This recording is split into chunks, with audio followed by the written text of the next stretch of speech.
ನನ್ನ ಅಣ್ಣನ ಮಗ ತನ್ನ ಮನೇಲಿ ಊಟ ಮಾಡೋಕ್ ಬಂದ್ರೆ ಅದನ್ನ ಸಹಿಸ್ಕೊಳಕ್ಕಾಗದೆ ಹೊಟ್ಟೆ ಉರ್ಕೊಂಡು ಸಾಯ್ತಾ ಇದ್ದೀರಲ್ಲ. ನೀವೆಲ್ಲ ಮನುಷ್ಯರ? ಆ ದೇವ್ರು ನಿಮ್ಗೆ ಒಳ್ಳೇದ್ ಮಾಡ್ತಾನೇನ್ರೆ? ನಿಮ್ ಜನ್ಮಕ್ಕಿಷ್ಟು.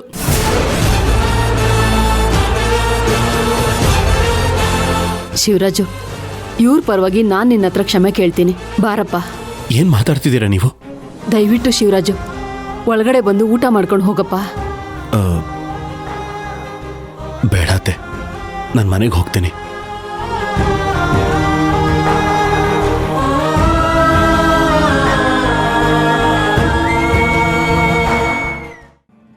ಅಣ್ಣ, ನೀನೀಗೇನಾದ್ರೂ ಬರಲಿಲ್ಲ ಅಂದ್ರೆ ನಾನು ಊಟ ಮಾಡಲ್ಲ ಅಷ್ಟೇ.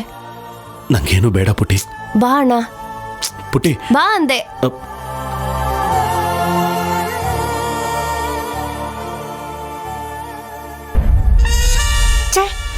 ಇದ್ದಿದ್ದಂಗೆ ಹೇಳಿರೆ ಎದ್ದು ಬಂದು ಎದಿಗೆ ಹೋದ್ರಂತೆ, ಹಂಗಾಯ್ತು. ಅಮ್ಮ, ಇದನ್ನೆಲ್ಲಮ್ಮ ಹೇಳ್ದೆ ನೀನು? ಬರೀ ಇಲ್ದೇ ಇರೋದನ್ನೇ ಹೇಳ್ಬಿಟ್ಟು. ಅಲ್ಲ, ಆ ಶಿವಣ್ಣನ್ ತಿನ್ನಕ್ ಬಿಡಲ್ಲ ಅಂತ ಹೇಳಿ ನೀನೇ ಎಲ್ರ ಹತ್ರ ಬೈಗೊಳ ತಿಂದ್ಯಾ? ಅವ್ರದೆಲ್ಲ ಮುಗೀತು. ಈಗ ನೀನ್ ಸುರ್ವಚ್ಕಂಡ್ಯಾ?